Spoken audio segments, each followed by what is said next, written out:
প্রিয় শিক্ষার্থী বন্ধুরা, আশা করি সবাই ভালো আছেন, সুস্থ আছেন এবং নিরাপদে আছেন। দ্বিতীয় ব্যাচ শুরু করেছি। দ্বিতীয় ব্যাচের প্রথম সাবজেক্ট পেনাল কোড অলরেডি আমরা শেষ করেছি গত ক্লাসে।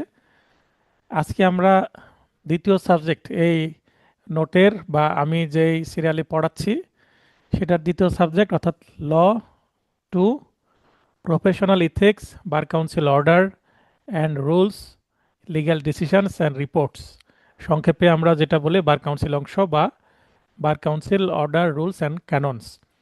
তো এই সাবজেক্ট থেকে মাত্র 5 নম্বরের প্রশ্ন আসে, পাঁচটির মধ্যে যদি তিনটাও কমন আসে তাও খুব ভালো ধরে নেওয়া যায়। প্রশ্ন যদি সহজ আসে পাঁচটাতে পাঁচটাই পারবেন, আর প্রশ্ন যদি ক্রিটিক্যাল করে হয়তো বা দুইটা নাও পারতে পারেন। তো আমরা এখানে কম করে পড়ব। প্রথমে যে বার কাউন্সিল অর্ডার অংশ, এখানে মোটামুটি অনেক পড়ব, কিন্তু রুলস অল্প পড়ব। 101টি রুলস আছে, অল্প পড়ব। ক্যাননসগুলোর মধ্যে অন্তত 30টার মতো পড়ব। টোটাল 42টা ক্যাননস আছে। তো আর অন্যান্য যে অংশ, প্রফেশনাল ইথিক্স যেটা বলা হচ্ছে সেটা হচ্ছে ক্যাননস, 42টা আচরণবিধি। অ্যাডভোকেট হিসাবে কি করা যাবে কি করা যাবে না সেগুলো বলা আছে। তো শুরু করি। আমরা পড়ছি আইন আদালত বার এমসিকিউ ফাউন্ডেশন নোট থেকে। আজকে নোটের 75 পেজ আপনারা শুরু করছেন। আইন 2, bar council order, rules and canons, এই নামে আমি এই আইনটিকে সম্বোধন করি। অনেকেই বার কাউন্সিল বা বিবিসি অংশ বলে। এখানে সিলেবাস দেওয়া আছে, সিলেবাসে কি কি আছে এক পলকে দেখে নেবেন। তো এই সিলেবাসের ভিত্তিতেই কিন্তু নোটটাকে গোছানো হয়েছে, সাজানো হয়েছে, যেন সর্বাধিক কমন দিতে পারি। সূচিপত্র আছে এই সাবজেক্টের জন্য। পাঁচটি পার্ট আছে। পাঁচটি কোথায় কি আছে আজকে আমরা পার্ট 1 এবং 2 পড়ব, অর্থাৎ অনুচ্ছেদ 1 থেকে 26 আলোচনা হবে। তার আগে প্রাথমিক বিষয়সমূহ দেখে নেব। পার্ট 1, প্রাথমিক বিষয়সমূহ। আপনারা জানেন প্রতিটি আইনেই কিন্তু প্রাথমিক বিষয়সমূহ দেওয়া আছে আমার। খুবই গুরুত্বপূর্ণ বিষয়। আমি যে সাজেশন আপনাদেরকে দিই কিসের ভিত্তিতে দিই সেটার লজিক্স এখানে পাবেন। বিগত বার কাউন্সিল পরীক্ষার এমসিকিউ প্রশ্ন বিশ্লেষণ। কেন এমসিকিউ প্রশ্ন বিশ্লেষণ করতে হবে? কারণ 17 সালের আগ পর্যন্ত প্রশ্ন রিপিট হতো। আর এখন এই যে এখানে যদি আমরা একটু প্রথম, দ্বিতীয়, তৃতীয়, চতুর্থ, এই চারটি অর্থাৎ 12, 13, 15 এবং 17, এই চারটি পরীক্ষা প্রশ্নগুলো গতানুগতিক হতো। জাস্ট আপনি কোনো প্রশ্নের কালেকশন, যেটাকে প্রশ্ন ব্যাংক পড়ে গেলে কিন্তু পাস হয়ে যেত। কিন্তু 2020 সাল থেকে সিচুয়েশন কিন্তু পরিবর্তন হয়ে গেছে। পঞ্চম, ষষ্ঠ, সপ্তম এবং অষ্টম, অর্থাৎ লাস্ট চারটি প্রশ্ন 20, 22, 23 এবং 25, এই প্রশ্নগুলোতে দেখবেন যে প্রশ্ন জুডিশিয়ারি থেকে বেশি আসছে এবং মোটামুটি কঠিন। আর আগে দেখেন একবার আসছে 19টা প্রশ্ন 2013 সালে, তার মানে সিলেবাসটা স্টেবল ছিল না। 17 সালেও প্রশ্ন এসেছে 10টি, কিন্তু 20 সাল থেকে 5টি করে প্রশ্ন আসছে এবং সেটা স্টেবল আছে, অর্থাৎ 5টির কম বা বেশিও নয়। আর এখানে আরেকটু মজার বিষয় যে এখান থেকে নতুন কোনো অনুচ্ছেদ বা বিধি বা ক্যাননস থেকে প্রশ্ন আসেনি, অর্থাৎ রিপিটেড সব কিছুই।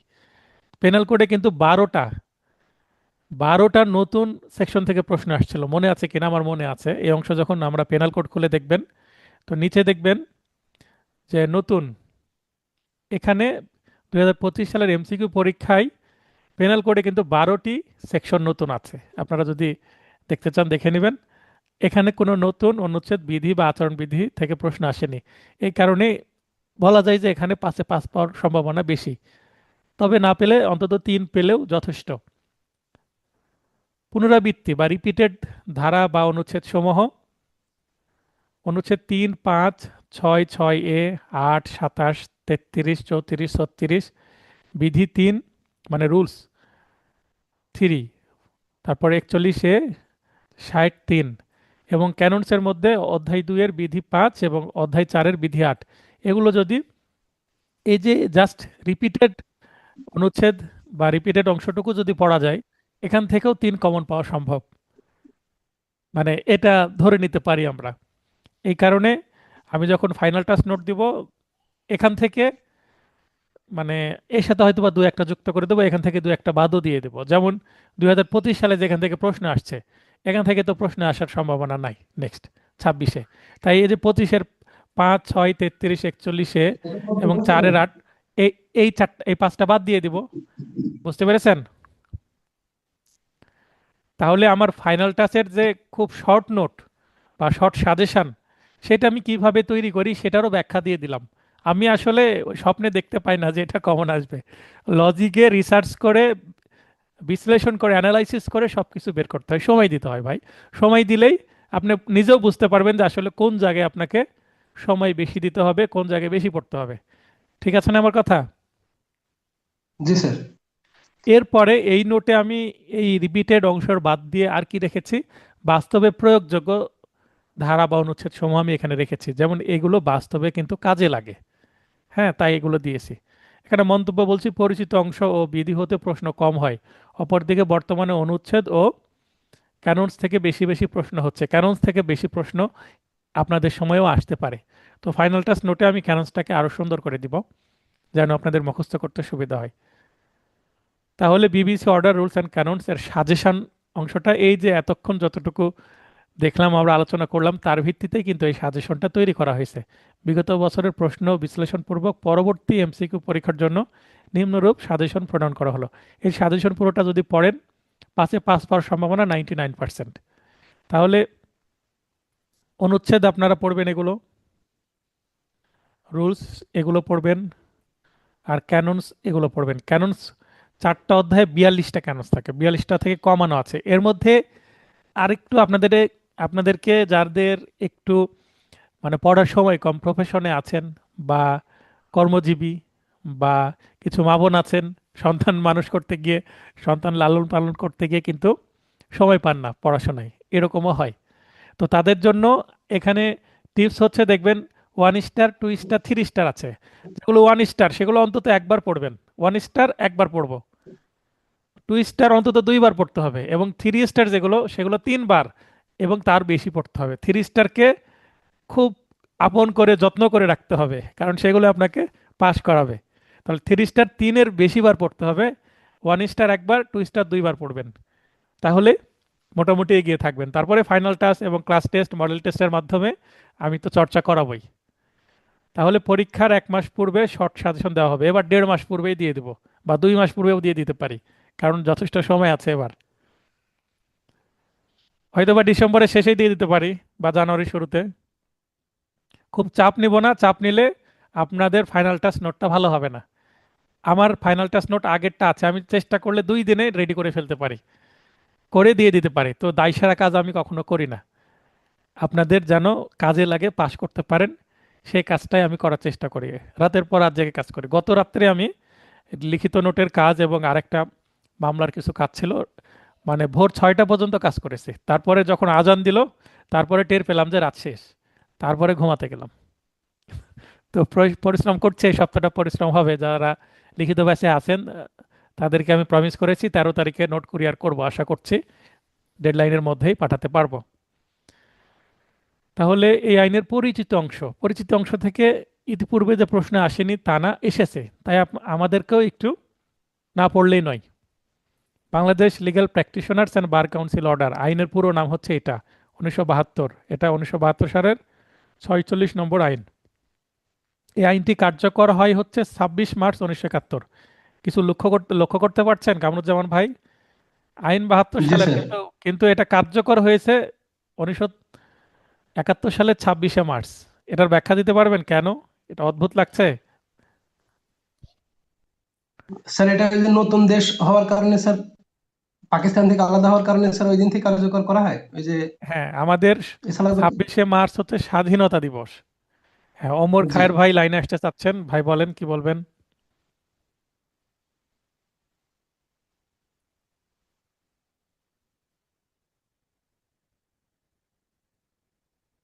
ওমর খায়ের ভাই 5 সেকেন্ড নিয়ে নিলেন, কিন্তু আসতে পারলেন না।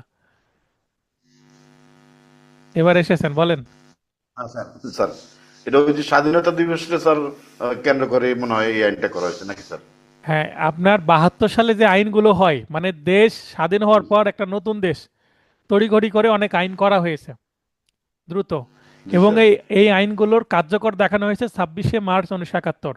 কারণ এই আইনের মাধ্যমে কিন্তু Pakistan bar council Bangladesh bar council হয়ে গেছে। এবং যে ভবন, যে বিল্ডিং, বার কাউন্সিলের যে স্থাবর অস্থাবর সম্পত্তি যেটা পাকিস্তানের ছিল সব কিছুই বাংলাদেশ অকুপাই করে নিয়েছে। বুঝতে পেরেছেন? তো জি এই যে স্যার। জি স্যার। এইটা কখন থেকে হলো, আমরা নিজেদেরকে স্বাধীন দেশ হিসাবে দাবি করছি 26শে মার্চ 1971। তাই বার কাউন্সিলও, বার কাউন্সিলের সৃষ্টি হয়েছে বা যত সরকারি প্রতিষ্ঠান সবকিছুই 26শে মার্চ 1971 সৃষ্টি হয়েছে। বুঝতে পেরেছেন? জি স্যার। জি জি স্যার। জি জি জি জি জি, স্যার। স্বাধীনতা আসন, জি। হ্যাঁ, তখন কিন্তু আমাদের আরেকটা সংবিধান ছিল যেটা সাময়িক সংবিধান, হ্যাঁ, যেটা মুজিবনগর সরকারের তৈরি করা সংবিধান। মনে পড়ছে? জি স্যার। জি। জি স্যার, 17 এপ্রিল। হ্যাঁ, হ্যাঁ।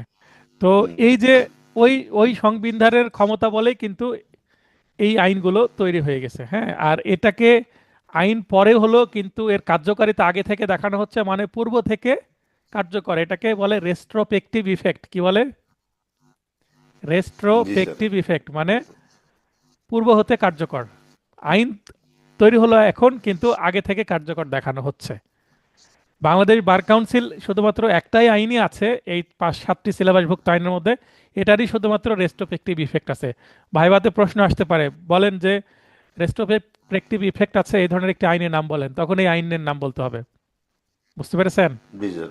বাংলাদেশ বার কাউন্সিল, জি স্যার। হ্যাঁ, জি। বাংলাদেশ পুরো নাম হচ্ছে Bangladesh legal practitioners and bar জি। Council order. জি। আমরা কি, আমি অ্যাডভোকেট মানে তো লিগ্যাল প্র্যাকটিশনার্স, হ্যাঁ, মানে লিগ্যাল প্র্যাকটিশনার্স মানে আইন ব্যবসায়ী বা আইন চর্চাকারী। জি স্যার। ঠিক আছে? জি স্যার। জি স্যার। তো এটা হচ্ছে বিষয়। আর এই আইনটা প্রবর্তন বা পাস হয় 18 মে 1972, মানে 18 মে 1972 জন্ম হলো, কিন্তু আইন কথা বলতে শুরু করেছে 26শে মার্চ 1971, প্রায় 1 বছর আগ থেকে, 1 বছরের বেশি আগ থেকে। বুঝতে পারলেন? আচ্ছা। সর্বশেষ সংশোধন হয় 2021 সালে।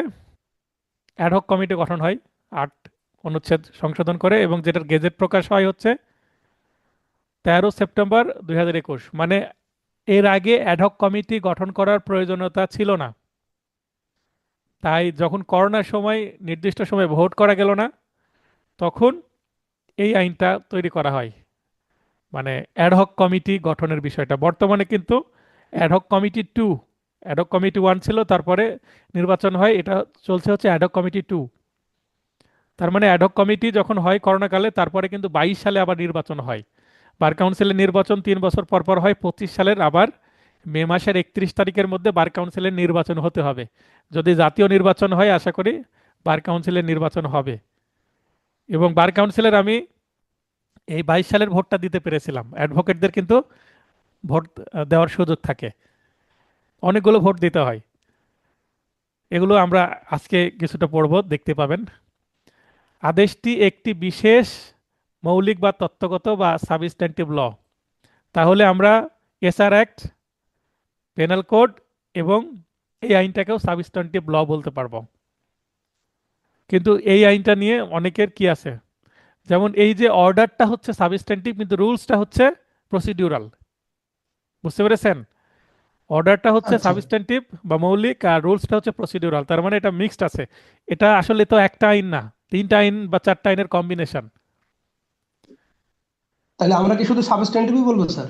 যদি এই যে এই আইনটা আসে যে অর্ডার, দেখবেন এখানে অর্ডার লেখা আছে, ঠিক আছে?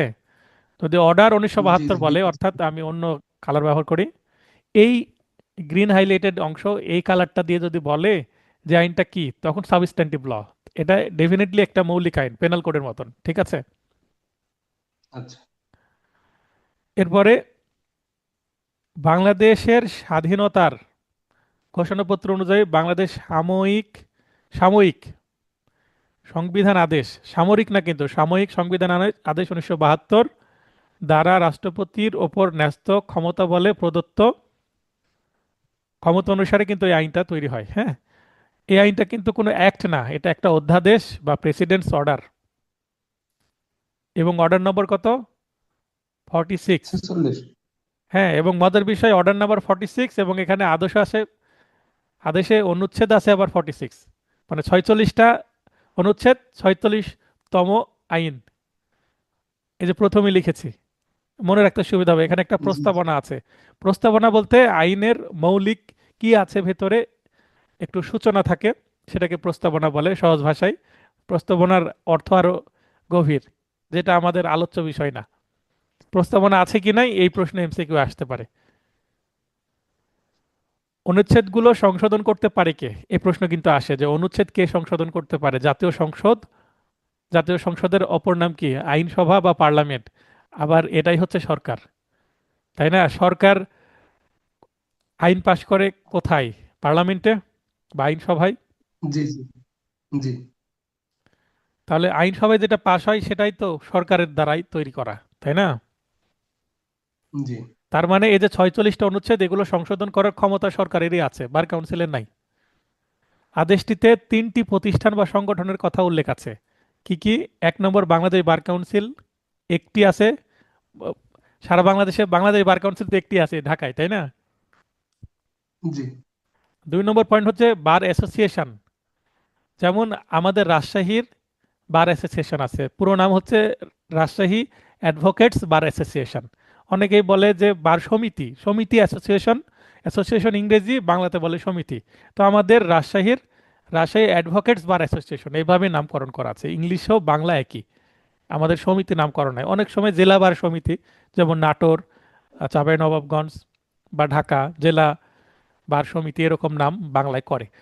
তো এই যে সমিতি বা অ্যাসোসিয়েশন টোটাল যেটা লোকাল, এবং যে সুপ্রিম কোর্ট বার অ্যাসোসিয়েশন আছে, টোটাল কিন্তু 81টি আছে। সুপ্রিম কোর্ট একটি, এবং সারা বাংলাদেশে লোকাল বার অ্যাসোসিয়েশন আছে 80টি।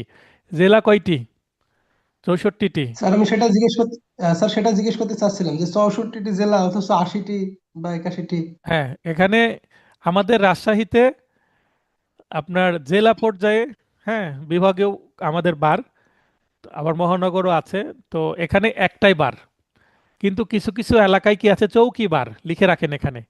চৌকি বার যেটা উপজেলা চৌকিবার। পর্যায়ে আছে, হ্যাঁ, চৌকি, চৌকি, ঔকার কহিসি, চৌকি, চৌকি বার যেগুলো, সেগুলো লোকাল বার অ্যাসোসিয়েশনের মতো, সেগুলোকে চৌকি বার বলে। এগুলো মূল বার থেকে পৃথক হয়ে উপজেলা পর্যায়ে এই কোর্টগুলো বসে, অনেক জায়গাতেই আছে আমাদের এই মানে এটা সরকার। আপনার অনেক বড় জেলা হওয়ার কারণে স্যার, অনেক বড় জেলা হওয়ার কারণে অনেক সময় অনেক এসব কারণে সময় নাকি?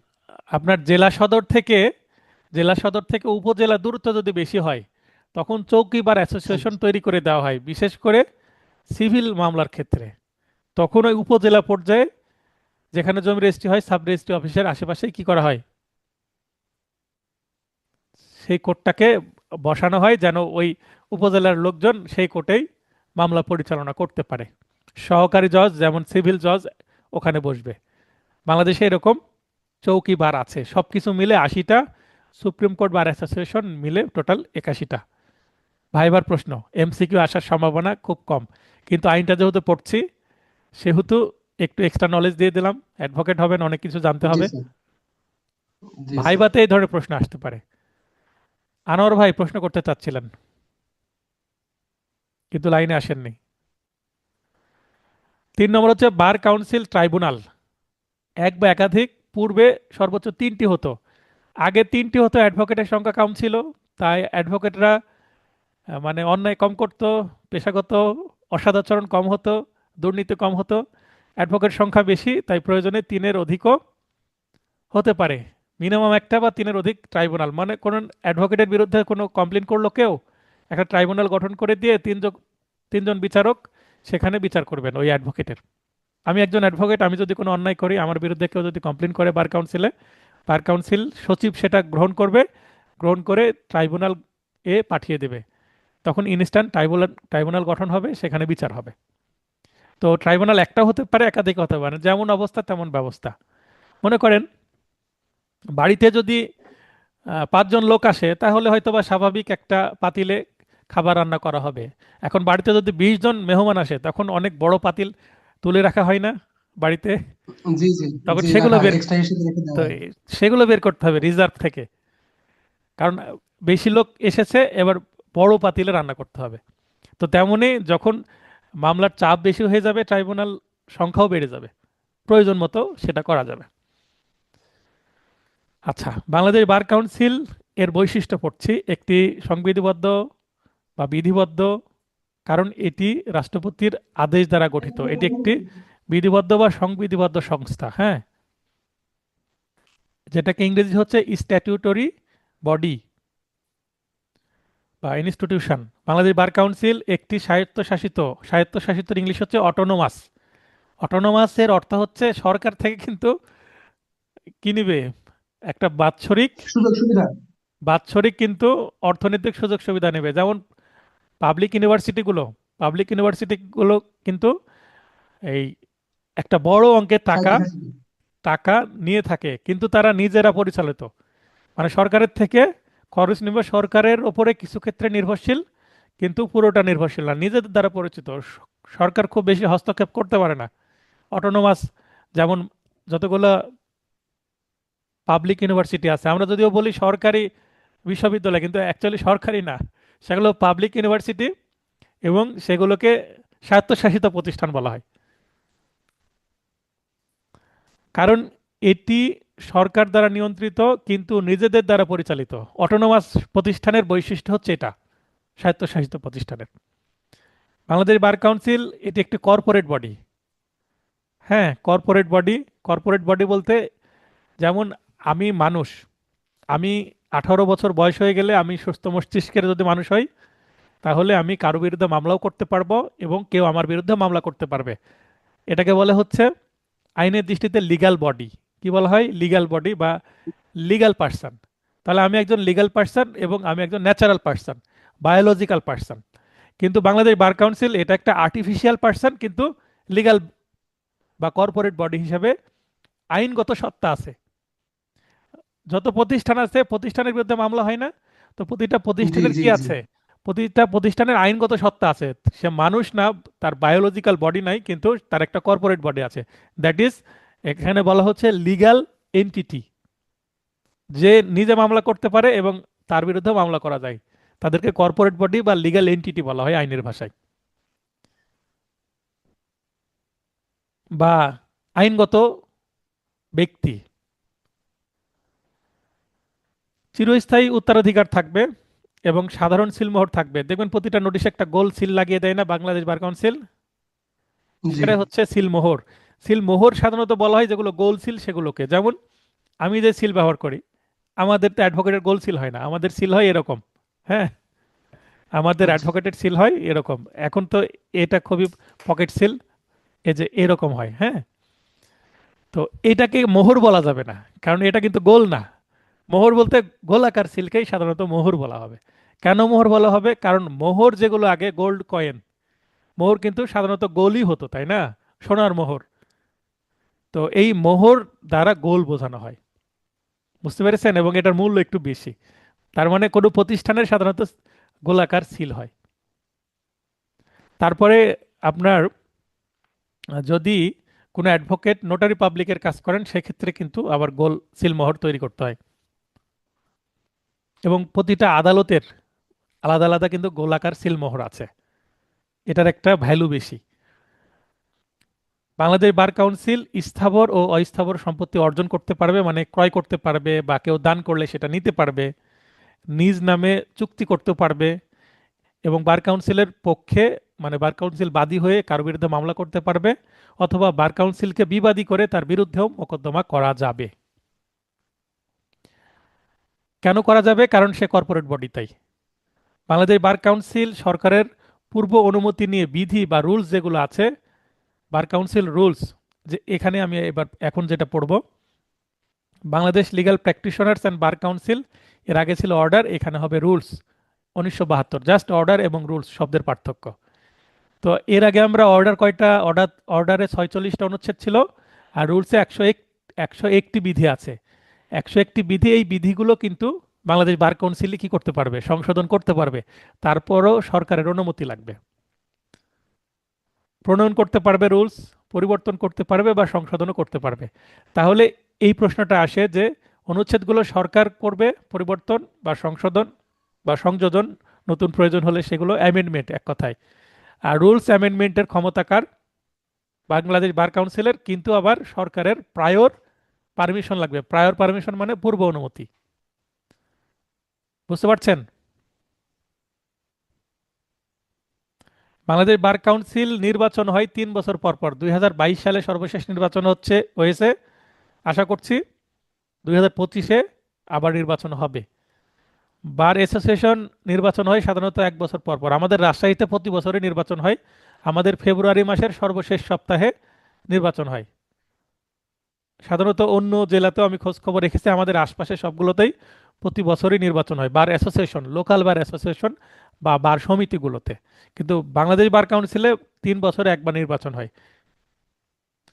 আইনজীবীদের পেশাগত আচরণবিধিতে, যেগুলোকে আমি ক্যাননস নাম দিয়েছি, ইংলিশে ক্যাননস অফ প্রফেশনাল কন্ডাক্ট অ্যান্ড ইটিকুইট পুরো নাম, তো সংক্ষেপে ক্যাননস, মানে আচরণবিধি, অ্যাডভোকেটরা কি করতে পারবে বা পারবে না। 4টি অধ্যায় আছে। 4টি অধ্যায়ে প্রথমটিতে 11, দ্বিতীয়টিতে 14, তৃতীয়টিতে 9, চতুর্থে 8 এবং সবকিছু মিলে হচ্ছে 42টি বিধি আছে।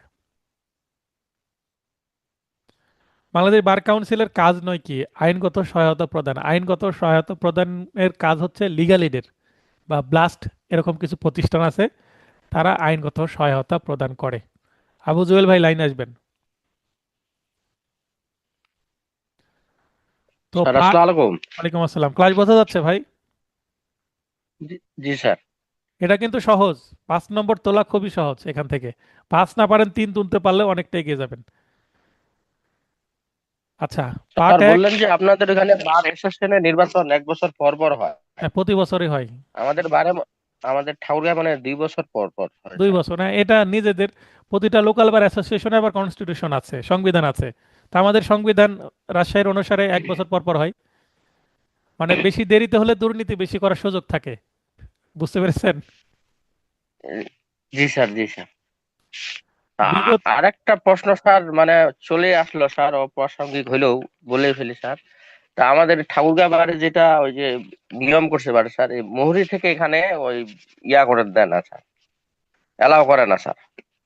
কেউ মোহরি ছিল, সে লাইসেন্স নিলে পরে আর ওই বারের সদস্য হতে পারবে না, তাই তো? ওই বারে দেয় না, এবার থেকে দেয় না স্যার, ওই ওরা আশেপাশে ডিস্ট্রিক্ট থেকে নেয় স্যার। এটা একটা ভেজাল না স্যার? ওই যে জোর যার মুল্লুক তার, যারা কমিটিতে আছে, কমিটির যেটা সদস্য নেবে, যেটা সিদ্ধান্ত নেবে সেটা। আমাদের রাজশাহীতে 40 বছর প্লাস হয়ে গেলে ফুল মানে মেম্বারশিপ পাই না। যেমন আমি ফুল মেম্বার, আমার 40 বছরের অনেক আগেই আমার লাইসেন্স হয়ে গেছে। কিন্তু যাদের 40 প্লাস হয়ে যায় তাদের অ্যাসোসিয়েট মেম্বার, তার মানে সে নির্বাচন করতে পারবে না। বুঝতে পেরেছেন? আমি জি স্যার। নির্বাচন সহ সবই করতে পারবো, আমি সুযোগ সুবিধা সবই পাবো বার কাউন্সিল, আমাদের লোকাল বারের। কিন্তু যারা 40 প্লাস হয়ে রাজশাহী বাইরে ঢুকবে, সদস্য হবে, তারা কিন্তু পাবে না। আর রংপুরে 35 বছরের মধ্যে ঢুকতে হবে, না হলে ফুল মেম্বারশিপ দিবে না। ফুল মেম্বারশিপ না হলে অনেক সুযোগ সুবিধা থেকে বঞ্চিত হবে। যেমন আমাদের জি ওকালত স্যার। নাম্বার প্রাইস হচ্ছে 500 টাকা, কোর্ট ফি দিয়ে 550 টাকার মতো জি চলে স্যার। আসে।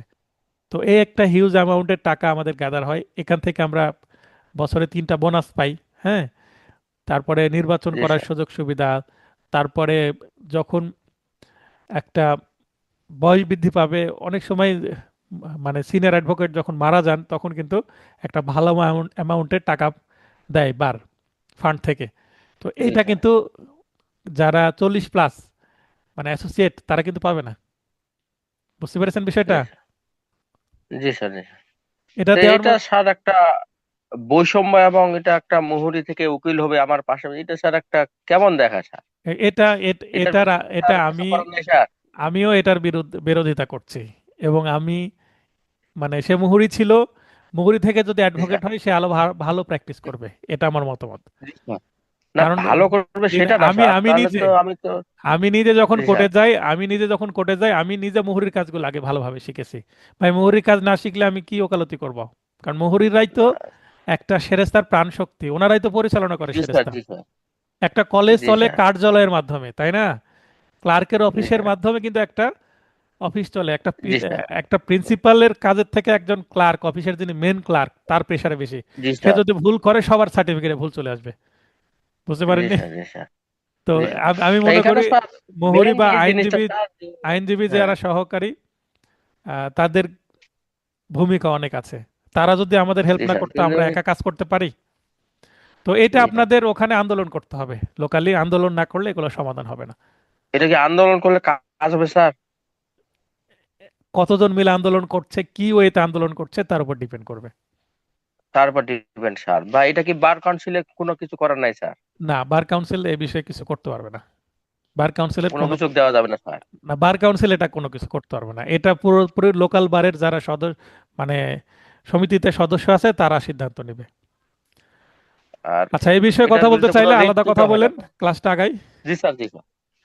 তো বিগত বার কাউন্সিল পরীক্ষার এমসিকিউ প্রশ্নাবলী পাঠকের জন্য, অর্থাৎ এই যে এতক্ষণ যেগুলো আমরা পড়লাম, যে এটা একটি কি প্রেসিডেন্টস অর্ডার, হ্যাঁ, আইনটা কি প্রেসিডেন্টস অর্ডার, তারপরে কত নম্বর আদেশ, 46 নম্বর আদেশ, তারপরে এই সংস্থাটা কেমন, সংবিধিবদ্ধ সংস্থা, তারপরে এই সংস্থার আর কি সদস্য, মানে কি বললাম, স্বায়ত্তশাসিত সংস্থা। দেখেন এখানে বেসরকারি, বেসরকারি না বলা যাবে না, সরকারি নিয়ন্ত্রণাধীন সংস্থা, এটাও ওইভাবে বলা যাবে না, সাংবিধানিক সংস্থা এটাও বলা যাবে না, কিন্তু স্বায়ত্তশাসিত সংস্থা বলা যাবে।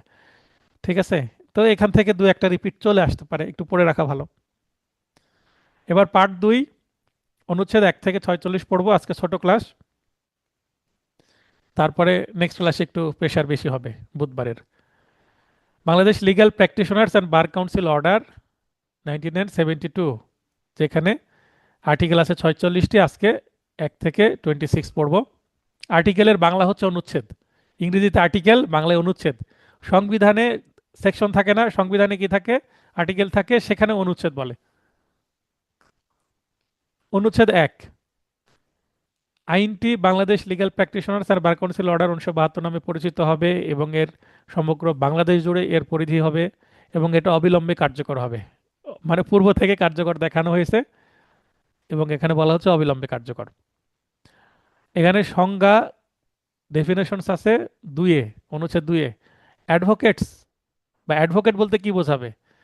এই আইন অনুসারে অ্যাডভোকেট বলতে বোঝাবে ইন্টার্ড ইন দ্য রোল, অর্থাৎ বার কাউন্সিলে যে রোল মেনটেন করা হয়, এই রোল যাদের থাকবে তাদের, যেমন আমার বার কাউন্সিলের যে রোল, অ্যাডভোকেট হিসেবে রোল হচ্ছে 1458, 1458, এটা হচ্ছে আমার রোল বা সিরিয়াল নাম্বার।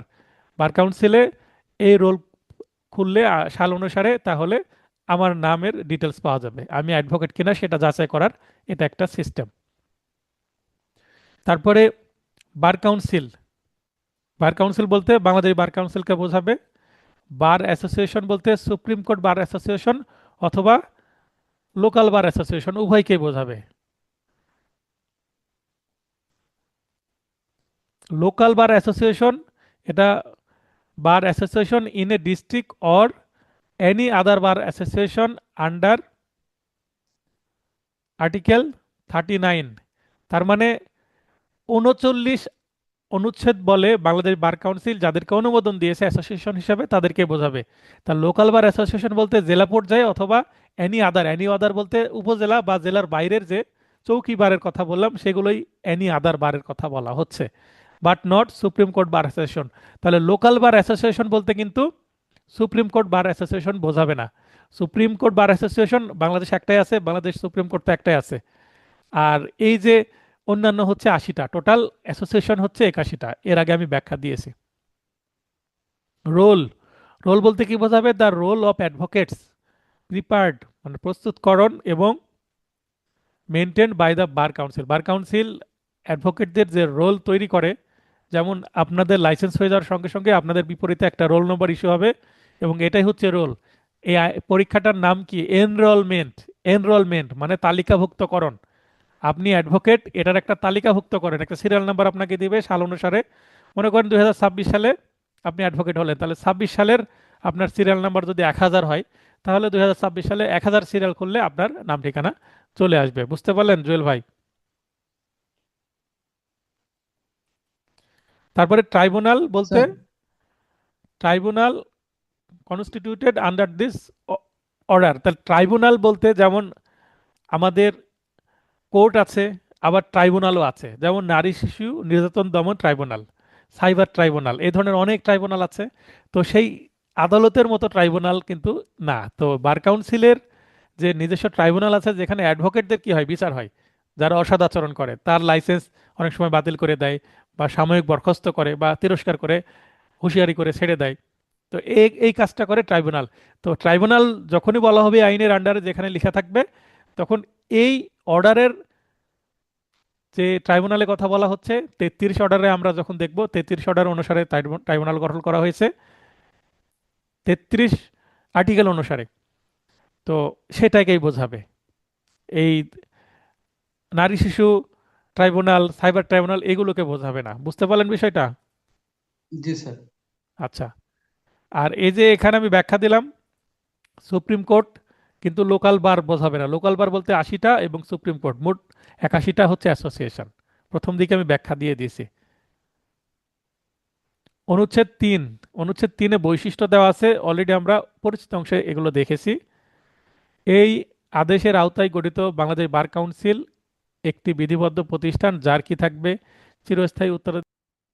হ্যাঁ, আলোচনা করছিলাম অনুচ্ছেদ 3। অনুচ্ছেদ 3-এ বাংলাদেশ বার কাউন্সিলের বৈশিষ্ট্য বা ক্যারেক্টারিস্টিক্স আছে, যেগুলো আমরা পরিচিত অংশে অলরেডি পড়েছি, সেগুলো আরেকবার দেখি। চিরস্থায়ী উত্তরাধিকার ও একটি সাধারণ সিলমোহর থাকবে। স্থাবর ও অস্থাবর উভয় প্রকার সম্পত্তি অর্জন ও ধারণের এখতিয়ার থাকবে। চুক্তি করার এখতিয়ার থাকবে। বাংলাদেশ বার কাউন্সিলের পক্ষে ও বিপক্ষে মামলা করা যাবে। অনুচ্ছেদ 4, মেয়াদ বা টার্ম। বাংলাদেশ বার কাউন্সিল কত বছরের জন্য কমিটি হয়? বাংলাদেশ বার কাউন্সিলের সাধারণ নির্বাচনের পর 1 জুলাই থেকে পরবর্তী 3 বছর পর্যন্ত মেয়াদ থাকে। অর্থাৎ বাংলাদেশ সরকারের মেয়াদ হচ্ছে 5 বছর, বাংলাদেশ বার কাউন্সিলের মেয়াদ হচ্ছে 3 বছর। আমেরিকান প্রেসিডেন্টের মেয়াদ কত, কে বলতে পারবেন? আমেরিকার প্রেসিডেন্টের মেয়াদ, কামরুজ্জামান ভাই? স্যার 4 বছর স্যার। 4 বছর। তাহলে এইভাবে মনে রাখবেন, বার কাউন্সিল 3 বছর, আমেরিকার প্রেসিডেন্ট হচ্ছে, ইউএসএ হচ্ছে প্রেসিডেন্ট 4 বছর, আর বাংলাদেশ যে জাতীয় নির্বাচন সেটা 5 বছর পর পর। ঠিক জি আছে? স্যার। জি স্যার। তো তাহলে এভাবে মনে থাকবে। এবং এখানে যেটা বলা হচ্ছে, নির্বাচন সাধারণত একটু পরে আমরা দেখব যে 31 মের আগে হয়ে যেতে হবে। তাহলে মের পরে জুন মাস, জুন মাসটা হচ্ছে গুছিয়ে নিতে সময় দেওয়া হয় 1 মাস। তারপরে 1 জুলাই থেকে সেশন শুরু হয়। 1 জুলাই, এই তারিখটা একটা বিশেষ তারিখ। কি কারণে বিশেষ, কে বলতে পারবেন? 1 জুলাই স্যার। হুম হুম। আহ, এটা অবশ্য জানা নেই বা মাথায় আসছে না হয়তো স্যার। 1 জুলাইকে বলা হচ্ছে fiscal year, first day of fiscal year. Fiscal year ও মানে আচ্ছা কি? আচ্ছা আচ্ছা আচ্ছা। অর্থ বছর। জি স্যার, তাহলে জি স্যার। অর্থ বছরের যে কোনো প্রথম অর্থ তারিখ বছর, না? জি। অর্থ জি বছরের জি জি প্রথম স্যার, তারিখ। জি স্যার। হ্যাঁ, জি জানুয়ারির স্যার। 1 তারিখ হচ্ছে নিউ ইয়ার, কিন্তু এটাও কিন্তু এক প্রকারের নিউ ইয়ার, কিন্তু সেটা ফিসকাল নিউ ইয়ার। হ্যাঁ, যেটাকে অর্থ বছর বলা হয়। তাহলে জুলাই অর্থ বছর শুরু হয়। এবং বাংলাদেশে যেগুলো ইংলিশ মিডিয়াম স্কুল আছে, যেগুলো বিদেশি কারিকুলাম, সেগুলো কিন্তু 1 জুলাই থেকে নতুন সেশন শুরু হয়। জি স্যার, আমাদেরও স্যার এই যে বিভিন্ন লাইসেন্স নবায়ন, হুম বিভিন্ন প্রাতিষ্ঠানিক কাগজপত্র নবায়ন, এগুলো থেকে 1 জুলাই থেকেই হয় স্যার। 1 জুলাই থেকে বেশি হয়। আচ্ছা, তাহলে অনুচ্ছেদ 5। তাহলে 1 জুলাই, এই গল্পটা কেন করলাম? আপনার তারিখটা মনে জি রাখতে স্যার, হেল্প যাতে হবে মনে থাকবে স্যার। একটু। মনে থাকবে স্যার। 1 জুলাইয়ের গুরুত্ব গুরুত্ব দিয়ে দিলাম, তাহলে মনে থাকবে।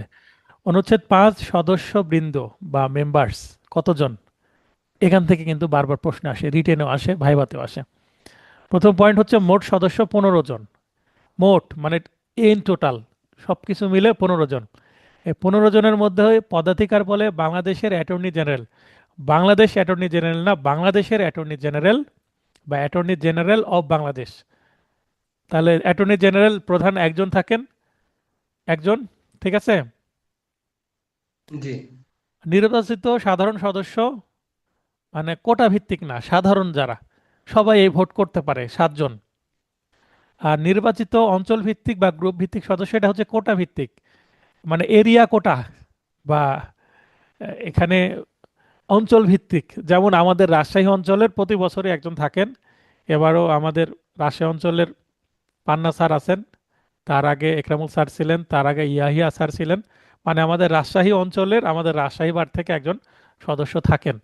তার মাধ্যমে আমরা বার কাউন্সিলের ভেতরের কিছু খোঁজ খবর পাই, পরীক্ষা কবে নাগাদ হতে পারে। যেহেতু উনি কমিটিতে বসে আহ, দেখা যাচ্ছে যে কমিটির সদস্য, ওনার মিটিংয়ে উনি থাকেন, তো কিছু ইনফরমেশন পাই এবং কিছু ক্যালকুলেটেড ইনফরমেশন, কিছু অভিজ্ঞতা সমেত ইনফরমেশন আমি আপনাদের দিয়ে থাকি।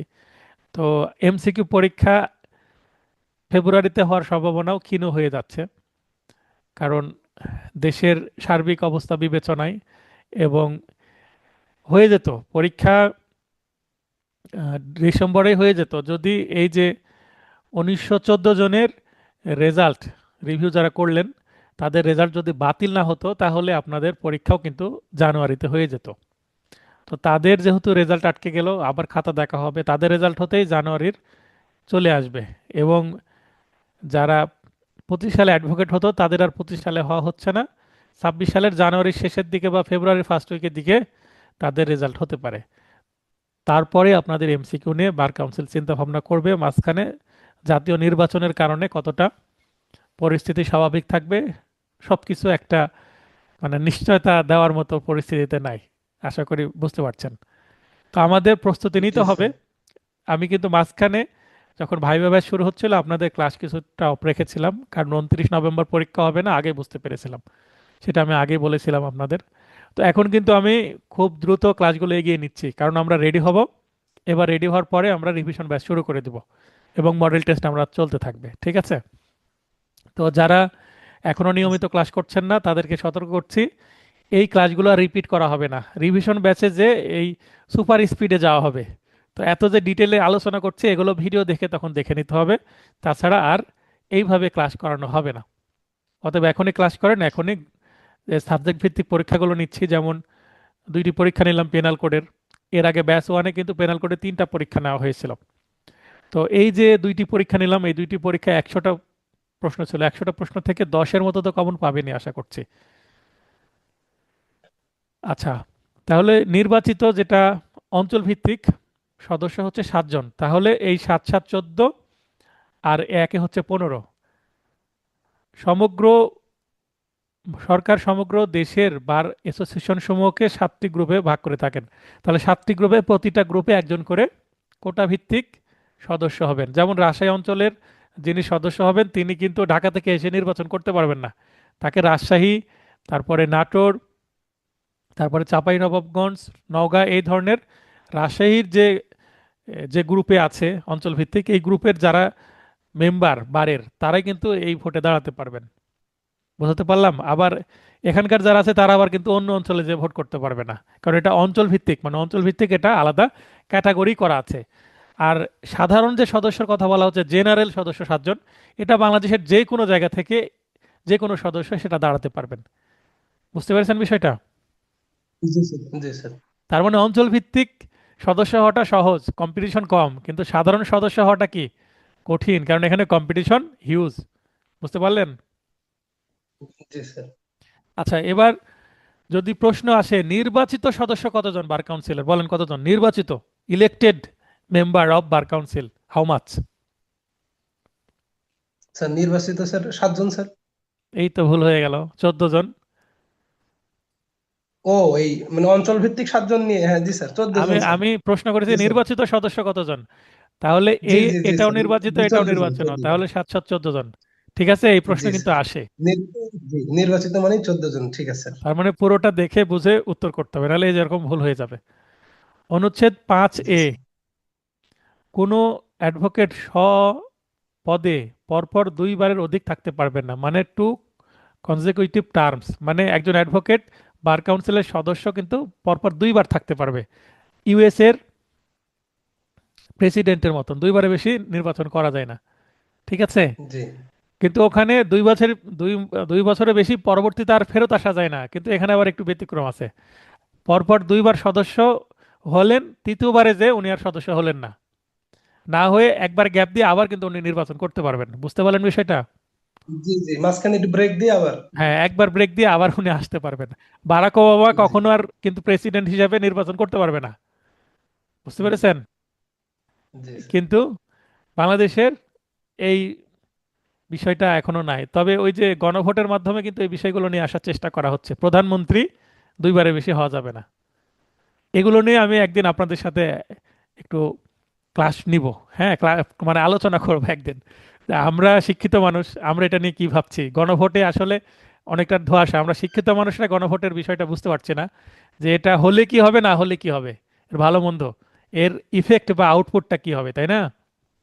জি স্যার, কনসেপ্ট ক্লিয়ার না। হ্যাঁ, এই কনসেপ্ট ক্লিয়ার না, তো এই একদিন একটা আলোচনা হওয়া উচিত আমাদের মধ্যে। ঠিক আছে, আমি এটা পরিকল্পনা করছি, রিটেনের নোট দেওয়ার পরে এই মাসেই করব। ঠিক আছে, 16ই ডিসেম্বরের জি আশেপাশে করতে পারি। একটু স্মরণ করে দিবেন আমাকে 16ই ডিসেম্বরের আগেই, ঠিক আছে? আচ্ছা, ঠিক আছে। আমি একটু রিসার্চ করে নিয়ে যা হলে একটু গোছানো আলোচনা করা যাবে, একটা হয়তো বা শর্ট আমি আপনাদেরকে শিটও দিয়ে দিব 2-3 পেজের। অনুচ্ছেদ 6, সভাপতি। সভাপতিকে ইংরেজিতে বলছে চেয়ারম্যান। আমাদের লোকাল বার অ্যাসোসিয়েশনের সভাপতিকে চেয়ারম্যান বলে না, বলে প্রেসিডেন্ট। বুঝতে পারছেন? প্রেসিডেন্টের বাংলাও জি স্যার। সভাপতি, চেয়ারম্যানের বাংলাও সভাপতি। তাহলে বার কাউন্সিলের চেয়ারম্যান, সভাপতি বাংলায়, পদাধিকার বলে বাংলাদেশের জি অ্যাটর্নি জেনারেল। অ্যাটর্নি জেনারেল উনি উনি অ্যাটর্নি জেনারেল, তাই ওনার নির্বাচন করা লাগছে না, উনি অটোমেটিক বাংলাদেশ বার কাউন্সিলের 15 সদস্যের একজন, এবং শুধু সদস্যই না, উনি চেয়ারম্যান, সভাপতি। তাহলে অ্যাটর্নি জেনারেল কিন্তু পাওয়ার অনেক। সহসভাপতি বা ভাইস চেয়ারম্যান, সদস্যদের মধ্য থেকে নির্বাচিত একজন। এই যে এখানে যে বাকি যে 14 জন আছে, বাকি 14 জনের মধ্যে থেকে একজন হবে। বুঝতে পেরেছেন? আচ্ছা, জি স্যার। কেন এখানে কি বলা হচ্ছে সদস্যদের, মানে বার কাউন্সিলের যে 15 জন সদস্য, একজনকে তো আর হিসাবে নিয়ে আসা যাচ্ছে না। অ্যাটর্নি জেনারেল তো আলাদাই, উনি একেবারে সুপ্রিম লেভেলের। তাহলে বাকি জি 14 জনের মধ্যে একজনকে ভাইস চেয়ারম্যান করা হবে,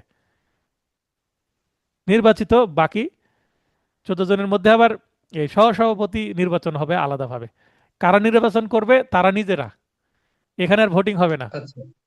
এটা হচ্ছে তাদের ইন্টারনাল ভোটিং, অনেকটা সিলেকশনের মতন। হ্যাঁ। জি জি আর এই যে এখানে 7-7-14 জনের যে নির্বাচন, এই নির্বাচনের জন্য আমি নিজেও কিন্তু একজন ভোটার, আমি অ্যাডভোকেট, মানে আমি ভোটার। আপনার অ্যাডভোকেট হলে আপনারাও কিন্তু ভোট দিতে পারবেন। অ্যাডভোকেটদের ভোটে কিন্তু নির্বাচিত হয় এই 7-7-14 জন। আর এখানে ভাইস চেয়ারম্যান নির্বাচিত হবে ওই 14 জনের, আবার কিন্তু ভোট দিবে যে ইনি ভাইস চেয়ারম্যান হোক। একটা ইন্টারনাল বিষয়। জি যেমন প্রধানমন্ত্রী, প্রধানমন্ত্রী কে হবে সেইটা একটা দল নির্ধারণ করে। সাধারণত দলের যিনি চেয়ারপারসন, সভাপতি, তিনি হন। তারপরে ওই দল সিদ্ধান্ত নেয় যে কোন পদে মন্ত্রী কে হবে, তাই না? তারা নিজেরা সিদ্ধান্ত নেয়। তার জি। মানে যে দল সরকার গঠন করে তারাই কিন্তু মন্ত্রী দেয়, ক্যাবিনেট মন্ত্রী। নির্বাচিত হ্যাঁ, এমপিরা নির্বাচিত সিদ্ধান্ত নেয়। এমপিরা সিদ্ধান্ত নেয়। তখন আর সাধারণ জনগণ কিন্তু আমরা সিদ্ধান্ত নিতে পারি না, যে এই আমরা ভোট দিই এমপিদের, আর এমপিরা কিন্তু নিয়ে আসে মন্ত্রীদের। আমরা সরাসরি জি মন্ত্রীদের কিন্তু নির্বাচিত করতে পারি না। জি জি অনুচ্ছেদ 6A, সচিব। দেখেন এখানে 5A, 6A এগুলো কিন্তু নিউ অ্যামেন্ডমেন্টের মাধ্যমে আর্টিকেল, হ্যাঁ, নিউ আর্টিকেল। 5A, 6A। তাহলে এই যে দুইবারে বেশি করা যাবে না, এটা তার মানে পরে নিয়ে আসা হয়েছে কন্ট্রোল করার জন্য। সচিবের পদটাও কিন্তু সরকার পরে নিয়ে আসা হয়েছে। বুঝতে পেরেছেন? সেক্রেটারি আচ্ছা। সরকার কর্তৃক নিয়োগকৃত, তাহলে সেক্রেটারি কিন্তু বাংলাদেশ বার কাউন্সিল নিজেরা নিতে পারে না। সরকার যেহেতু এখানে টাকা দেবে হিউজ অ্যামাউন্ট, তাই সরকারের একটা লোক সেখানে বসিয়ে দিবে। জেলা জজ বা অতিরিক্ত জেলা জজ, তাহলে যোগ্যতা কার আছে সচিব হওয়ার বার কাউন্সিলের? তাকে হয় জেলা জজ অথবা জেলা অতিরিক্ত, জজ বা অতিরিক্ত জেলা জজ। অতিরিক্ত জেলা জজ থেকে একজনকে এখানে নিয়োগ দেওয়া হবে। তাহলে জেলা জজ কিন্তু একটা বড় পদ, অতিরিক্ত জেলা জজ, এগুলো অনেক বড় পদ। জেলা জজ আরো বড় পদ। তাহলে জেলা জজ থেকে সচিবের পদ নিশ্চয়ই আরো বড়, সুযোগ সুবিধা অনেক বেশি, তাই না? জি এই কারণে লোভনীয় পদ অ্যাকচুয়ালি। তো এই কারণেই সেখানে নিয়োগ দেওয়া হয়। তাহলে এর মধ্যে একজন সচিব হবেন, তাহলে বাংলাদেশ বার কাউন্সিলের মোট সচিব সংখ্যা কতটি? একজন স্যার। একজন। এটাও প্রশ্ন আসতে পারে। তাহলে সচিব ইংরেজি হচ্ছে সেক্রেটারি। সেক্রেটারির ইংলিশ কিন্তু আবার সম্পাদকও হয়, জেনারেল সেক্রেটারি, সাধারণ সম্পাদক। লোকাল বারে বলা হয় জেনারেল সেক্রেটারি, মানে সাধারণ সম্পাদক। কিন্তু সরকারের ক্ষেত্রে সচিব বলা হয়, সেক্রেটারিদেরকে সচিব বলা হয়, সচিবালয়। ঠিক আছে, সচিবদের যেখানে, সেক্রেটারিয়েট। সেক্রেটারিয়েট যেখানে বসা হবে। তো ইংরেজি এক, বাংলা ভিন্নতা আছে, ব্যবহারের ক্ষেত্রে ভিন্নতা আছে। অনুচ্ছেদ ৮, নির্বাচন বা ইলেকশন, যেটা নিয়ে কথা হচ্ছিল প্রথম দিকেই। 31শে মে অথবা এর পূর্বে নির্বাচন অনুষ্ঠিত হতে হবে। তার মানে একটা প্রেশার থাকে মে মাসের আগেই নির্বাচন হওয়া। যদি এই 31শে মে এর আগে নির্বাচন করা সম্ভব না হয়, তাহলে আবার অ্যাডহক কমিটি 3 গঠন করতে হবে। কারণ অটোমেটিক ভাবে অ্যাডহক কমিটির যারা আছে তাদের কি হয়ে যাবে, ক্ষমতা মেয়াদ শূন্য উত্তীর্ণ হয়ে হয়ে যাবে। যাবে। হ্যাঁ, জি। সঠিক সময়ে যদি নির্বাচন না হয়, অ্যাডহক কমিটি নতুন করে আবার গঠন করতে হবে। অ্যাডহক কমিটি সদস্য 15 জন। অ্যাডহক কমিটিটা আসলে এক্সিস্টিং যারা থাকে কমিটিতে তাদেরকে নিয়ে অ্যাডহক কমিটি গঠন করা হয়। কোনো নির্বাচন করার দরকার হয় না। জাস্ট নির্বাচিত যে কমিটি বা মেন কমিটি, এটা যেহেতু টার্ম শেষ হয়ে যায়, তাই তাদেরই নতুন একটা নাম দেওয়া হয়, এরা অ্যাডহক কমিটি। বুঝতে পেরেছেন? মানে এক্সটেনশন মতো আর কি। অনেকটা ভারপ্রাপ্ত এই টাইপের, ইনচার্জ। জি জি জি স্যার, জি স্যার। তাহলে অ্যাডহক কমিটির যে বিধান অনুচ্ছেদ 8-এর মধ্যে অ্যামেন্ডমেন্ট করে 2021 সালে নিয়ে আসা হলো। কোন আইনের মাধ্যমে? Bangladesh legal practitioners and bar council amendment. এটা হচ্ছে অ্যাক্ট।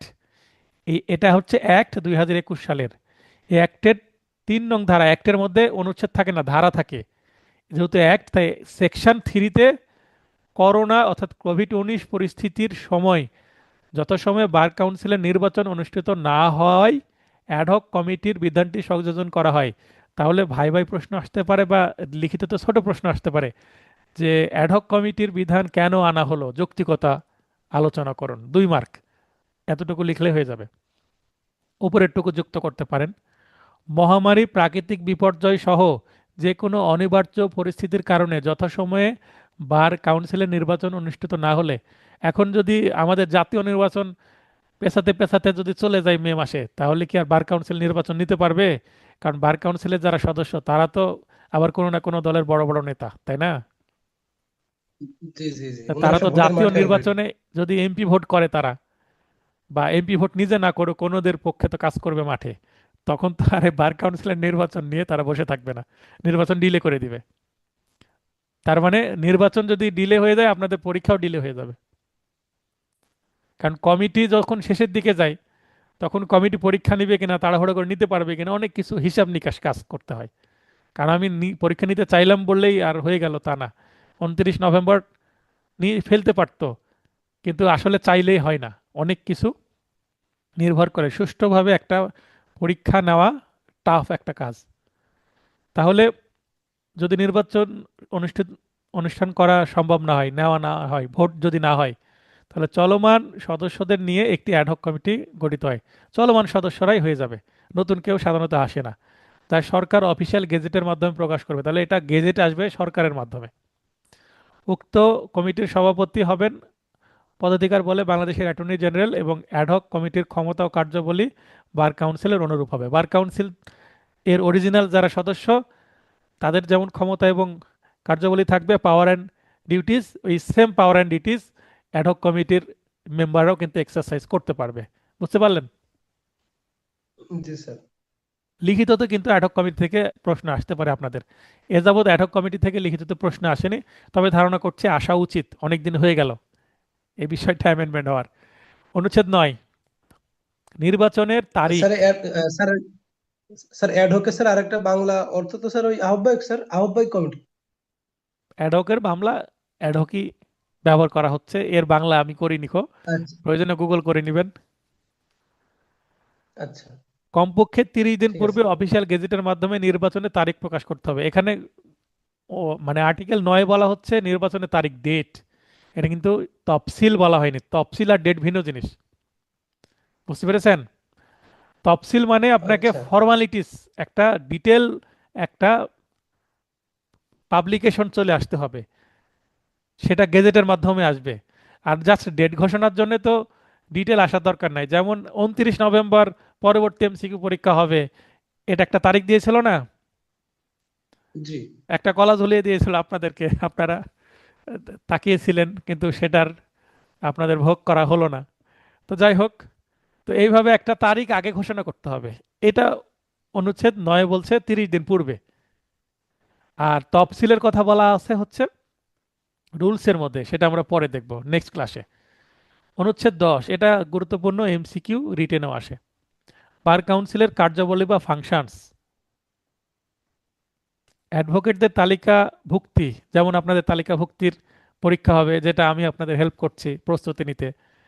তালিকাভুক্তির জন্য পরীক্ষা গ্রহণ এবং উক্ত তালিকা হতে অ্যাডভোকেটদের অপসারণ। কোনো অ্যাডভোকেট যদি অন্যায় করে তাহলে অপসারণ করে। কিছুদিন আগে একজন অ্যাডভোকেট, নারী ও শিশু নির্যাতন দমন ট্রাইব্যুনাল, কোন জেলা সেটা বলছি না, তো বিচারক একজন মহিলা, ওনাকে 50,000 টাকা ঘুষ দেওয়ার চেষ্টা করেছেন। তো এইটা ভাইরাল হয়ে গেছে। উনি আবার কমপ্লেন করেছেন লোকাল বারে প্লাস বার কাউন্সিলে, এবং ওনার বিরুদ্ধে জরুরি সভা ডেকে ওনার লাইসেন্সও চলে গেছে। উনি আবার পিপি ছিলেন, পিপি আর থাকলেন না, ওনার লাইসেন্সই শেষ, মানে অপসারণ হয়ে গেল, রিমুভ হয়ে গেল। তাহলে বার কাউন্সিলে ওনার যে একটা রোল ছিল সালভিত্তিক, ওই রোলের বিপরীতে লাল কালি দিলে লিখা হলো রিমুভড, মানে উনি আর অ্যাডভোকেট থাকলেন না। তাহলে এটা কেন করতে যেতে হবে বলেন? স্যার, উনি তার কখনো লাইসেন্স ফেরত পাবেন স্যার? উনি আর কি কখনোই কখনো লাইসেন্স কখনোই ফেরত পাবেন? কখনোই ফেরত পাবেন বলতে, যদি এই সিদ্ধান্ত বহাল থাকে তাহলে কখনোই ফেরত পাবেন না। সিদ্ধান্তের বিরুদ্ধে রিভিউ করা যায়, রিভিউয়ে যদি সিদ্ধান্ত পরিবর্তন হয় তাহলে তিনি আবার লাইসেন্স ফেরত পাবেন। হয়তো বা তাকে সাময়িক বরখাস্ত 2 বছর 5 বছরের জন্য সাসপেন্ড করতে পারে। তাও ইনাকে পার্মানেন্ট সাসপেন্ড করেছে। তারপর উনি আপিল করতে পারবেন হাইকোর্টে, নিশ্চয়ই আপিল করবেন, সহজে তো আর লাইসেন্সের মতো এই সোনার হরিণকে ছেড়ে দিবেন না, তাই না? জি স্যার। তো যদি উনি হাইকোর্টে আপিল করেন, তাহলে আপিলের সিদ্ধান্তে যদি ছাড় পান তাহলে পেলেন, না হলে যদি অপসারণ এর সিদ্ধান্ত বহাল থাকে তাহলে আর উনি লাইসেন্স বা প্র্যাকটিস করতে পারবেন না। ইভেন তিনি লিগ্যাল নোটিশ দেওয়ার মতো ছোটখাটো কাজও করতে পারবেন না, মানে তার সিলটাই ব্যান হয়ে যাবে। অ্যাডভোকেটদের তালিকা প্রস্তুত ও সংরক্ষণ। উনি কি কাজ করতে গিয়েছিলেন? একটা মামলায় আসামির জামিন দিতে হবে, জামিনের উনি মানে উৎকোষ দিতে গিয়েছিলেন, সেটা কেন করতে হবে? এই এই ধরনের প্র্যাকটিস করা যাবে না, খুবই ব্যাড প্র্যাকটিস এগুলো। এবং ওনাকে শাস্তি দিয়ে অন্যদেরকে নজির সৃষ্টি করা হলো, যেন সবাই ভয় পায়। অ্যাডভোকেটদের তালিকা প্রস্তুত ও সংরক্ষণ করা, অ্যাডভোকেটদের পেশাগত আচরণবিধি ও নৈতিকতা সংক্রান্ত বিধি প্রণয়ন, যেটা আমরা পড়ব আগামী ক্লাসে। অ্যাডভোকেটদের অসদাচরণের জন্য শাস্তি প্রদান, এই যে শাস্তি প্রদানের কথা বললাম। তালিকাভুক্ত অ্যাডভোকেটদের অধিকার, সুযোগ সুবিধা ও স্বার্থ রক্ষা করা। বার কাউন্সিলের তহবিল সময়ের ব্যবস্থাপনা ও বিনিয়োগ। বেনোভলেন্ট ফান্ড আছে, বিএফ। তো এই বিএফ থেকে কিন্তু একটা হিউজ অ্যামাউন্ট পরে পাওয়ার একটা সম্ভাবনা থাকে অ্যাডভোকেটদের, লোকাল বার থেকেও এবং বার কাউন্সিল থেকেও। কোনো অ্যাডভোকেট যদি কোনো বিপদে পড়েন, বার কাউন্সিলে আবেদন করলে ফান্ড থাকে, রিলিফ ফান্ড। রিলিফ ফান্ডের কথা মনে আছে? শুনেছেন লাইফে কখনো? জি স্যার। কোথায় জি স্যার, শুনেছেন রিলিফ ফান্ড বলেন? শুনেছি স্যার। ওই যে দুর্যোগকালীন সময়, তারপর স্যার আপনার 71-এর সময়, যখন আপনার খাবারের ঘাটতি ছিল, আচ্ছা, মানে হাই স্কুলে, ওই সময় স্যার। হাই স্কুলে যারা দরিদ্র ছাত্রছাত্রী তারা প্রধান শিক্ষক বরাবর আবেদনপত্র লিখতে আসতো। জি জি জি স্যার, জি স্যার। স্কুলে রিলিফ ফান্ড থেকে কি করার, হ্যাঁ, তহবিল সাহায্য থেকে পাওয়ার জন্য স্যার। সাহায্য পাওয়ার জন্য, যেন বেতন মওকুফ, এই ধরনের বা আর্থিক সাহায্য, এই ধরনের কিন্তু দরখাস্ত আমাদের লিখতে হয়েছে হাই স্কুলে, মনে পড়ছে? তো জি কোনো যদি অ্যাডভোকেট, তার যদি পারিবারিক কোনো সমস্যা বা অসুখ বিসুখ বিপদ আপদ হয়, বার কাউন্সিলে আবেদন করলে কিন্তু এই ধরনের ফান্ড থেকে অর্থনৈতিক সহায়তা পাওয়া যায়। সদস্যদের জন্য নির্বাচনের ব্যবস্থাকরণ। তাহলে সদস্যদের জন্য যে নির্বাচনের ব্যবস্থা, এই যে নির্বাচনের কথা আগে বললাম। কমিটি সমূহের জন্য বিধি প্রণয়ন। এখানে বার কাউন্সিলে কিন্তু স্ট্যান্ডিং কমিটি আছে 3টা, এই 11তে পড়বো, তাছাড়া আরও অনেক কয়টা কমিটি আছে। এই সবগুলো কমিটির কিন্তু বিধি প্রণয়ন করার বিষয় আছে। বিশ্ববিদ্যালয়ের সাথে আলোচনাপূর্বক আইন শিক্ষার মান উন্নয়নে ভূমিকা রাখা। আগে বিশ্ববিদ্যালয় বিশেষ করে প্রাইভেট ইউনিভার্সিটিগুলো মানে ইচ্ছা মতো আইনের স্টুডেন্ট ভর্তি করতো এলএলবি অনার্স, কিন্তু পরে কন্ট্রোল করে কারো 50টি সেমিস্টারে 50 জনের বেশি নিতে পারবে না, কারো মানে কাঠামোগত ক্যাপাসিটি এবং তাদের ফ্যাকাল্টি কেমন, টিচার কেমন, টিচারের সংখ্যা, ক্লাসের ফ্যাসিলিটিস কেমন, সব কিছু মিলে 60 এভাবে 50, 60, 75 এইভাবে সংখ্যা নির্দিষ্ট করে দেওয়া হয়েছে। তাহলে বিশ্ববিদ্যালয়ের সাথে আলোচনা করেছে এবং ইউজিসি যেটা আছে, ইউনিভার্সিটি গ্র্যান্ট কমিশন, বিশ্ববিদ্যালয় মঞ্জুরি কমিশন যেটা, সেটার মাধ্যমে কিন্তু বাংলাদেশের সকল বিশ্ববিদ্যালয়, সরকারি বেসরকারি বলেন আর পাবলিক প্রাইভেট বলেন, সবগুলোই চলে। এবং ল কলেজগুলো চলে জাতীয় বিশ্ববিদ্যালয়ের আন্ডারে, national university NU. Bar council আদেশ দ্বারা অর্পিত অন্যান্য কার্যাবলী সম্পাদন করা বাংলাদেশ বার কাউন্সিলের কাজ, এবং উপরে উল্লেখিত যে কার্যাবলী সম্পাদনের জন্য অন্যান্য প্রয়োজনীয় ব্যবস্থা গ্রহণ, অর্থাৎ উপরে যেগুলো বললাম এর বাইরেও আনলিমিটেড ক্ষমতা বা কার্যাবলী প্র্যাকটিস করতে পারে বাংলাদেশ বার কাউন্সিল। এই শেষেরটাতে সেই ব্যবস্থায় রাখা হলো। অনুচ্ছেদ 11 খুবই গুরুত্বপূর্ণ। স্থায়ী কমিটি বা স্ট্যান্ডিং কমিটিস, 3টি স্থায়ী কমিটি আছে। এইটা প্রশ্ন আসে, কয়টি স্থায়ী কমিটি আছে? কমিটি তো অনেকগুলো আছে, তো স্থায়ী কমিটি হচ্ছে 3টি। একটা নির্বাহী কমিটি, এক্সিকিউটিভ কমিটি, 5 জন সদস্য। কারা হবেন এখানে? সদস্যদের মধ্যে থেকে বার কাউন্সিল কর্তৃক নির্বাচিত। ওই যে 14 জন আছে না, হ্যাঁ, 15 জি জনও স্যার। ধরতে পারি। তো এই 15 জন সদস্যের মধ্যে 5 জন যে কোনো হবে সদস্যদের মধ্যে থেকে নির্বাচিত। এখানেও কিন্তু আবার কি হবে? ইলেকশন হবে, ইন্টারনাল। এখানে আমি ইলেকশন দিতে পারবো না, আমি মানে ভোট দিতে পারবো না। ভোট দিবে ওই 15 জন যারা আছে তারাই। আর্থিক কমিটি, এখানেও 5 জন একই। কারা হতে পারবে? সদস্যদের মধ্যে থেকে বাংলাদেশ বার কাউন্সিল কর্তৃক নির্বাচিত। আইন শিক্ষা কমিটি, মোট সদস্য 9 জন। আইন শিক্ষা কমিটি মোট সদস্য 9 জন। এখানে দেখেন 4 জন বেশি। এর মধ্যে 5 জন সদস্য ওই সদস্যদের মধ্যে থেকে নির্বাচিত, আর 4 জন সদস্য হচ্ছে অনির্বাচিত। তাহলে প্রশ্ন আসতে পারে আইন শিক্ষা কমিটির অনির্বাচিত সদস্য কতজন? 4 জন। এটা হচ্ছে বার কাউন্সিল সদস্যদের মধ্যে থেকে নয়, একেবারে বাইরে। কারা হবে? এই 4 জনের মধ্যে ন্যূনতম 2 জন কলেজ বা বিশ্ববিদ্যালয়ের আইন বিভাগের শিক্ষক হবে, মানে ল টিচার। ল কলেজ অথবা প্রাইভেট বা পাবলিক ইউনিভার্সিটির শিক্ষক 4 জনই নিতে পারে, 3 জন নিতে পারে, মিনিমাম 2 জন নিতে হবে। এখন যদি 2 জন শিক্ষক নেন বিশ্ববিদ্যালয়ে ল টিচার, তাহলে বাকি 2 জন থাকলো সুশীল সমাজ, মানে সমাজের গণ্যমান্য কাউকে নিয়ে নিল, যারা শিক্ষা অনুরাগী, শিক্ষা নিয়ে যারা কাজ করে। বুঝতে পারলেন? জি স্যার। যেটা অন্য ডিপার্টমেন্টের হতে পারে, কিন্তু ল ডিপার্টমেন্টে 2 জন নিতেই হবে মিনিমাম। 4 জনও নিতে পারে। তাহলে এখানে বেসিক সদস্য 5 জন এবং এই যে অতিথি সদস্য, গেস্ট সদস্য 4 জন, যারা অনির্বাচিত। বুঝতে পারলেন? জি। যারা 9 শিক্ষাবিদ, জন মোট। তারা 4 জন। অনুচ্ছেদ 11B, very very important article. যত কষ্ট, যত পেড়া দেয়া এই কমিটি আপনাদেরকে দেয়। অনুচ্ছেদ 11B, নিবন্ধন কমিটি, এনরোলমেন্ট কমিটি, এখানেও সদস্য 5 জন।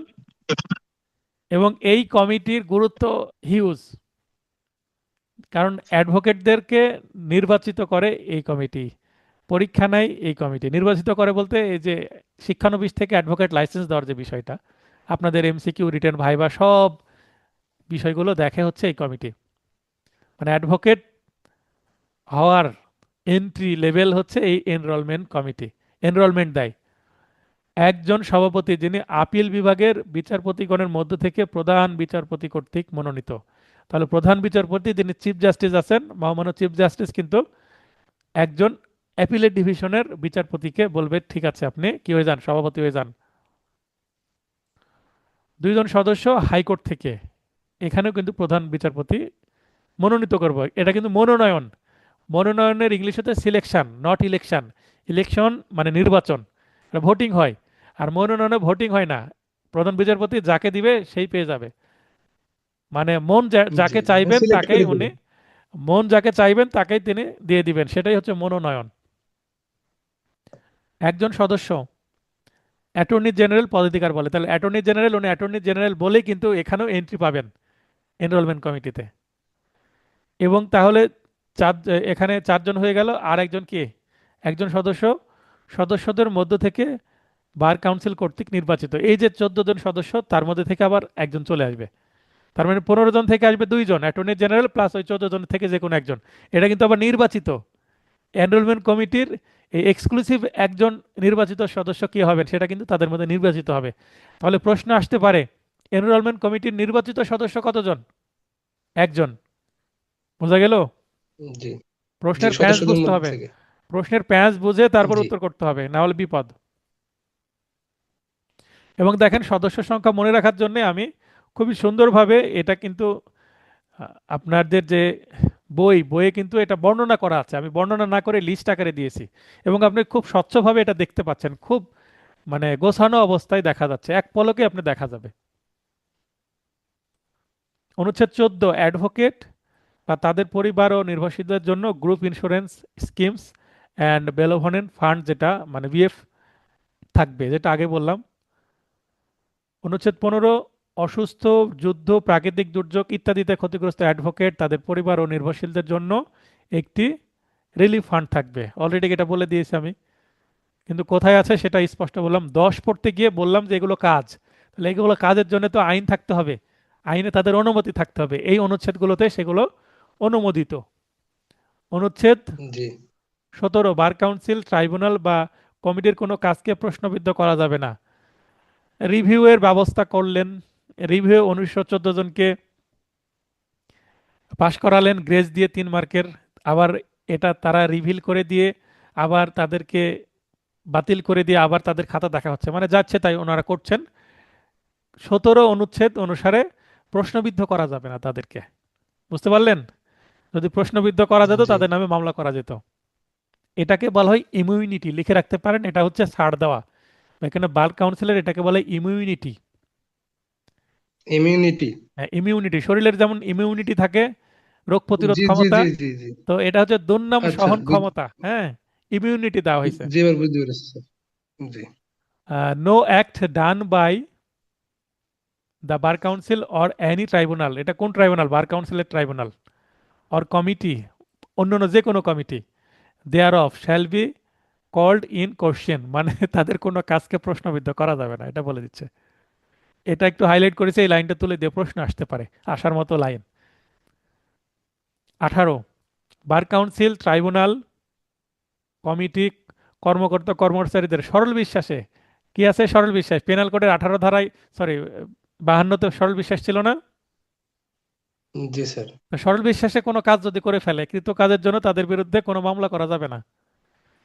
মানে কোনো কাজ হয়ে গেছে, সরল বিশ্বাসে করছে, যদি স্বীকার করে নাই তাহলে আর মামলা হবে না। তাহলে no suit or other legal proceedings shall lie, এরপরে আরো কথা আছে, কিন্তু এটা মূল জায়গাটুকু এতটুকু মানে বুঝতে পারছেন। তো এটাও কিন্তু একটা কি, জি ইমিউনিটি। উপরে প্রশ্নবিদ্ধ করা যাবে না, এখানে বলছে মামলাও করা যাবে না, মানে অ্যাবসোলিউট ইমিউনিটি দিল 18তে, পরিপূর্ণ সুবিধা।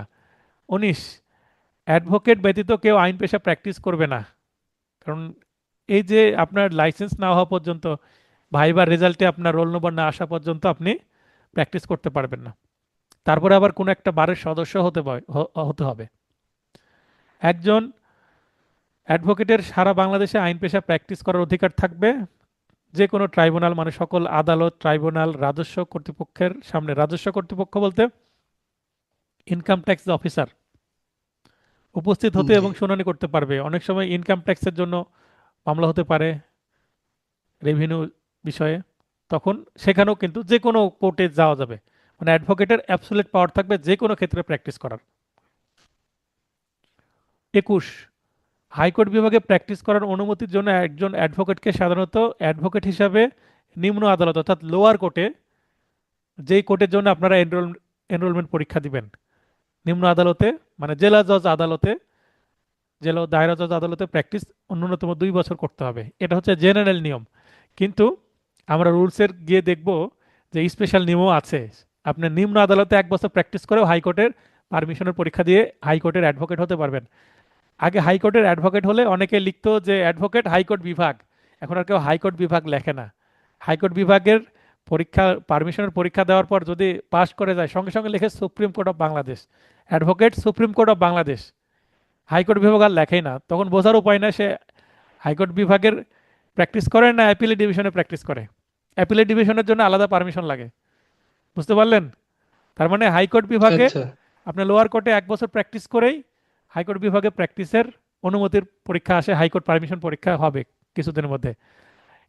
এই হাইকোর্ট পারমিশন পরীক্ষায় মজার বিষয় হচ্ছে 17 সালের দিকে, 17 কি 18-র দিকে এমসিকিউ পরীক্ষা চালু করার পরিকল্পনা চলছিল। তো আন্দোলন করার কারণে কখনো এমসিকিউ পরীক্ষা হাইকোর্ট বিভাগের প্র্যাকটিসের জন্য অনুমতির যে পরীক্ষা মানে হাইকোর্ট পারমিশন এক্সামের জন্য এমসিকিউ হয় না, জাস্ট রিটেন এবং ভাইবা।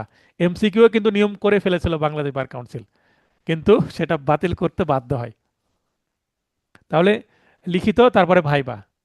তো নিম্ন আদালতে আমি মনে করি যে এমসিকিউ না নিলেও চলে, তবে লিখিত বাতিল হওয়া উচিত না, কারণ লিখিত না শিখলে আপনি আইনজীবী ভালো হতে পারবেন না। মানে কোনো পরীক্ষা যদি বাতিল হয় লিখিত বাতিল হবে না, এমসিকিউ বাতিল হতে পারে, কারণ 2012 সালের আগে এমসিকিউ পরীক্ষা ছিল না বাংলাদেশ বার কাউন্সিলে।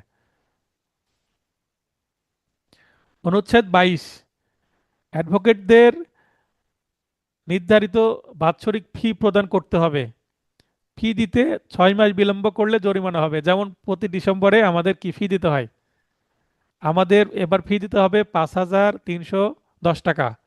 আমাকেও দিতে হবে, এখনো দেওয়া হয়নি, দিয়ে দেব, পরশুদিন কোর্টে গিয়ে দিয়ে দেব। আচ্ছা, তো তাহলে 6 মাস বিলম্ব হয়ে গেলে আবার জরিমানাও দিতে হবে, এটা 22-এ বলা হচ্ছে। তার মানে অ্যাডভোকেটের জন্য আমাদের এটা লাইসেন্স নবায়ন ফি বলা হয়। অনু- আচ্ছা, এটা প্রতি বছর স্যার এই 5,000 এই টাকা কিন্তু মানে হ্যাঁ, মানে ক্রমান্বয়ে বাড়তেও পারে নাকি স্যার? বাড়তে পারে, এটা প্রতি বছর আমাদের দেওয়া লাগে।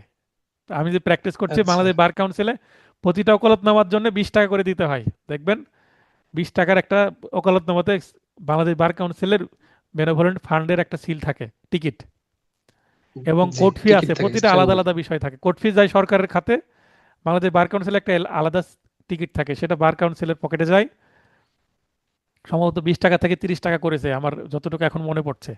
আর বাকি টাকা যেটা লোকাল বারে জমা হয়, 500 টাকা হচ্ছে একটা ওকালতনামার দাম। হাজিরা। আমার আমাদের জি, রাজশাহীর ওকালত। ওকালতনামার দাম 500 টাকা, নওগাঁর হচ্ছে 400 টাকা, বিভিন্ন বারের সিদ্ধান্ত নেই। আমি যখন নতুন যুক্ত হই তখন এটা ছিল 300 টাকা, তারপর 350, তারপর 400, 500 এভাবে বাড়তে আছে।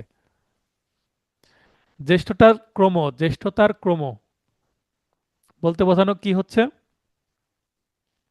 Order of seniority, K senior হবে কে জুনিয়র হবে, অ্যাডভোকেট হিসেবে তালিকাভুক্তির তারিখের ভিত্তিতে নির্ধারিত হবে। বয়স যাই হোক না কেন, যে আগে অ্যাডভোকেট হবে, মনে করেন 21 সালে একজন অ্যাডভোকেট হয়েছে, আরেকজন 22 সালে হয়েছে, তাহলে 21 সালে যদি ছেলে অ্যাডভোকেট হয় আর 22 সালে যদি বাবা অ্যাডভোকেট হয়, তাহলে ওই ছেলেই সিনিয়র হয়ে যাবে, কারণ ছেলে আগের বছর অ্যাডভোকেট হয়েছে।